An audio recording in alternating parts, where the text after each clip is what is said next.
for ya die ho ase abrampa na no na me kasem bi say Ghana ye nti setete Ghana biem ya danne nipa bonefo na emebunu ni bia nyadwen bi say opportunity come but once enti no say so kunkura na opportunity bi no di make ya obey ni sa ene ukofa obi ni natsena you very careful say me hu abamu wa bi me kwa kofa ne natsena you very careful and trust obi a nansaya na India ni bi e frɛ no David Drassen wa betena Ghana wo ye na dwuma onye eboni o yeso mo ti ahema kokoben ni esi David Drassen ya yira omo hwehwe no mo hwehwe no ye kohu no ni ye kunu ehye ni ka boot eno mo start so mo ya asem ni hwehwe mu say so obi de ne ka ti nipa no de ne ka no is alleged say ena one ne nipa na ekon ofun so ena na kola one ne te house boy no san krofo ni be hu no no mo guidelines baby o mo pena o mu benya no ena o matete papa na akoku no eni say achi akora no akoda obi afa wo ne wote etua wo ka watumi ene na townfo aye ko emi ye kuno sen ye de be ma wo sen eti me srawo enkofa obi entire wo fie penkana ma akase ni bi bulldogs abrochirefo muntie me Ghana for yente se 1990s biem ya dane ni paponefo sikani bre obi apeso meki ti wo ku a onsuro hwe me ba be fa kura bi na me na tena ene se bi a wo sister baby wa wo fa ase bi ena wo se wo ne betena de a enu kura ehu enu so ehu eti so obetie me mo mo tena ba bi o mo te na wo mo abi a boam na pen krama akese egu fie sa pemwa akese egu fie na de popopa no eni enyan ya yesika ni bre na eye biblica wo se amri be kwa wie nipa beye sika pefo sa eti aba brantie bia dodo na ye o madwen se opportunity bi ba bia no anya bi nipa no de kuno le fana japade now let me say last 2 years sa papa bi or London and no so oba be di holiday so afi yes papa ya yira kaswantem oni fuasi ni fo kaswampatem ye be kom na na kola abamu wa wafana oni ni tifi wo no en obo pa e be kan no ku papa no esie no fie ho Ewrade Nyankopon ku papa ni sie no eti me kofo obi ne natena obi mehwe me fie abroche fo mu nyai Ghana na de bi ensi be 2 years abai wa fefefe bi kuma se ya onu so abamu wa bi oje ne tena wo ampayo ainkan obi agudie bi waje teacher training forms nyina ma boy do se wo hwe no oku no e de ne ka adwane me se penkana ma gu fie na dwene wo no oba beku ene ye be hwe ade bi wo Bible mu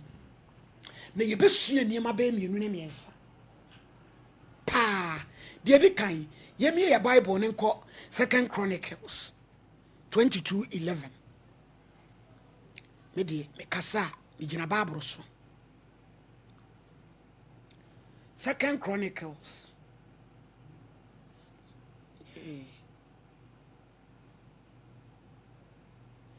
ne freeze 2 Chronicles no ne breso sem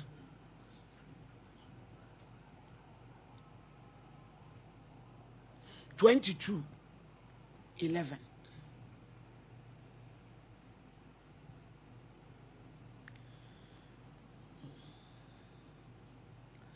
na ohini baba Jehoshibat fa Ahasia ba Yoas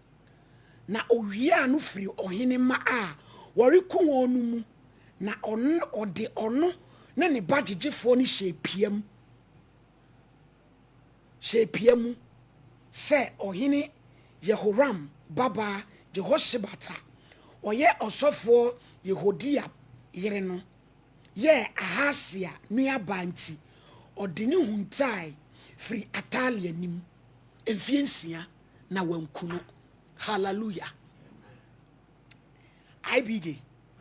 yebesan yebema yate asem ni ye yensan ko 2 Kings mababro nkasa mababro enkasa ma 2 Kings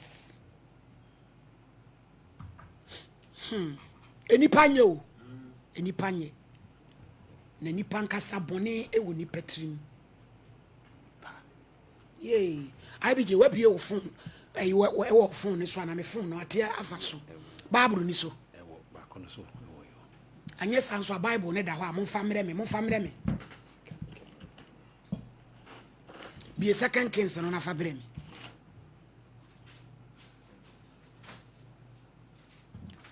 we be 2 Kings 2 Kings 11 1 to 20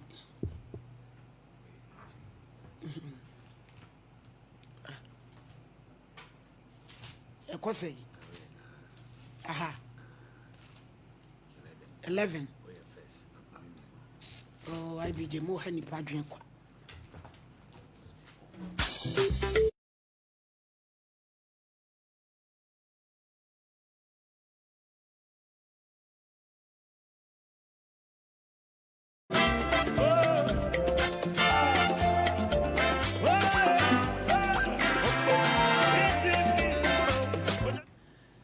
na Ahasia nina Atalia hunu se ne ba ewu no osore na osei adehia busua nyina na ohene Yoram baba Jehosiba Ahasia nua ba fa Ahasia ba Yoas na owia no firi ohene ma a oriku wonu mu ne ba gigifo sie emfiensia asem krona na abepiwa. First one na ye kan ye no. Oso ohene baba Jehoshibat. When your friend is sir. Se si ade ye kan ye. O ka maame bi ho asem Atalia. Atalia no ne maame ni Jezebel. Maame Jezebel bronsam ye yi. Ena ne papa ene King Ahab. Ena oba ware ohi bi a ye friend Joram. Ena omo wo ba bi ye friend Ahazia. Na Ahazia ne so wo ba ye friend Joas. Na obi anim se Ahasia no se wohene Joram ni wu a Ahasia no ene bedi na de ena Ahasia na wu maami Atalia ne se ni baba ma na wu de esi yekum ni pa e wa hemfi ho nyina ni baba ma ni ade de a obi ani ho a ye wabusua bi ani pa bi wo mu saa me ma nkwa papa bi kura tumi kasa me mpesa me ba ebe cheme enti no maame no ebe ku enkura ni nyina ohima Atalia ena ne baba e friend Jehoshibat no ehunu se ne bra na wawuo no wo baketo e friend Joash na nka maame ne kwa sanka oye wonana wono so maame ne beku no ena wo tam sa akoda no ene ne nane a wo hwe no ena de om ko sha ni dampiam otumi de omu tie 6 years enade a yebesua ne se empredo do se ne etumi kan ya no tum because one kwa no antuma ho wo betam shebre bi akwakoto atwe IBJ wo betam shebre bi se ya maame Queen Atalia yi wo de boni free ni fie because ne maame Jezebel ono ma yekum Nabot wayi wohima waye bronsam ono ne me yekunkum adifo bebre ewo Israel ana King Ahab nso obi anim enti na woye maame a wokutadwe bone en wo de be wareye en wo woye baton fa ne baba Jehoshibat no wan fa ne maame suban enti amfa wo ne baabi e be wo ato se wo ye wadwen se me pese me sesa na nya no nkomo ne ye bedi ne Aniema mienu ne yeba besua. Edi enti na wo be ewu nti eso obi abewu. Obewu. Jesese obi aba ewu. Ye wasa abusufo ni bi wabusua mu. Ebi ewo adwuma mu. Politicians menya esese sei position adwuma mu yamfa mame a ese gu ye ni madidi a ese me se adwuma no obi kura enana me driver atana ma yedi nkomo na o kasa ni bra onu kura car o ene ya tofo frama no de dada ne ma obi nipa no nye ses no beje car no ada o tra car ni ma wanya hotobiem ene bra na wuji enipa ye nipa bonefo me ma nkwa nsese obi a eden ekọ na wawie ye enye wa wote saa no wawie ye hu yenhwe ayi ohin baba yi otimi fa akoda e de ni hye ni pm 6 years akoda no num se ekoba ya ono bedi ade ne so amba enti kaye kuna kaye kusebre en wode ne ba so wankana no antumu a e kama amini behu aya yenka ya no ntum na ye kasa dodo bibi papa bi ba ya bra bomu a eni na mfofo akodi ho nkomo wadanfo no ebi kura bibi di nachi ebo ne ma pagua ono akro de ne ho no onya we aya na de me pese me busa ne se madamfo e ade bia wo ne di nkomo no wo ne ma dodo sen na ye papa wo ka kire na ye yie trase na dwene ho se na de bi ba me ka kire ne no fai so jani ya madamfo abekuni ko an kan kire so bia bre no ahi billions of ango to fuela ka kwa sampani ko bete ka wanu tum ade bi ba ka wanu tum ade bi peja ka wanu tum ko pem so wo behunu se ade no ebie nipa behu na wansua saade we ya wo beto ade atwene wo betam sebra koto atwene because omo ne ye twa enwa loki na brampa omo ne ye sere kwa no kwase umpeja ya ne ya wani mukro ya ne tan wani wo sere kwa batoboa obenya akogina ba bia wugina no enu tira mi ko to bible enyem na mi bobi tiri makeka eti ya no de ebi kwa Jehosheba ti ntreda njama ne nyo mama otumi de akora ne sie e wo dem 6 years obi ehunsa akora ne ofi ho efie nsia wo crack ade na enam so made onyame pese oye wakoda na brabo mu no so no ebam maame ka wano tum se wo pese wudi yi na de eye wo de a wo hyebere ade akura wo wutumi kora de o matena eye misi abi do betumi ni obi akodi agro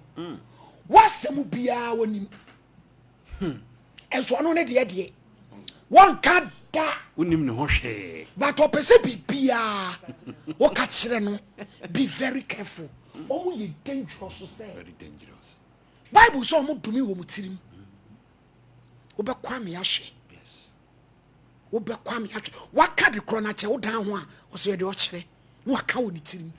ti so kwatumi a wo de atachiri kwase de o matena ye akabiem keep wade na sere wurade se bebem na abusufu omo wabusua mu no a omo so se yankwa obi ma no ye hwe hu ye wo mo ho na omo bagie num guase na de twato emfa woni ba bi e be wato de wo pesa wo ye abi de wo be ye no kwase abai wei ne maame ne Atalia wo Atalia ne ye bronsam ohima bayifo ofa ne maame Jezebel suban but you see but to choose right o se me mfam e ma yanka se okoton wanu ma akodan so ni a so se wo maame di ata maame bubonua wo nam wo maame line so pepepepepe me dia mete a me ye me maame suban na maame kira de we ya se me maame concert but oni mi hia onu atumu se wahia etunu onu atumi ka je se me ba maame amade ma wo so me twa me hu suro wo because times ya me yima no. That's right. Ono ano aya otumu se wa wo ba che ne ye. Enso enye ni negative way, me fa no positive. Abusuafo ema obi so boni influence sa wo maame ye de efie de sa na yete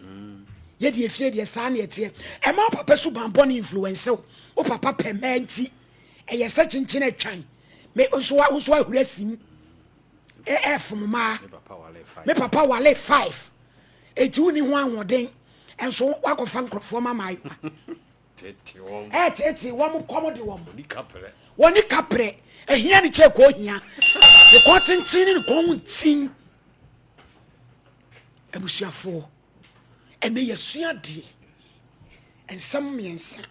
characters miensa wo de ne de hi o kasa bebre wa ho wano ate roba bibia de bepia koka ene wo de enche ne yakum enche ne yakum ko anu tum do o mate no eye de aka no traso IBJ tetema ne akasa che mema my lady nyankopon hira opi ene wa me yate scripture yase yie pa na my lady the way Bible no usi ni mu ne de anodi njo anano am ko e program o se enen 3 days ni anu anya na me program Assemblies of God akyeremade enen 3 days me kasa fa Esther, if I perish the enra so for no say we preach Esther preach na sa word kakra na me ye se me yira no ache say ayadia emu ayedua obehye program 7 days kra na ye de atoso de besinsi me yira nti eja bende Bible concordance my lady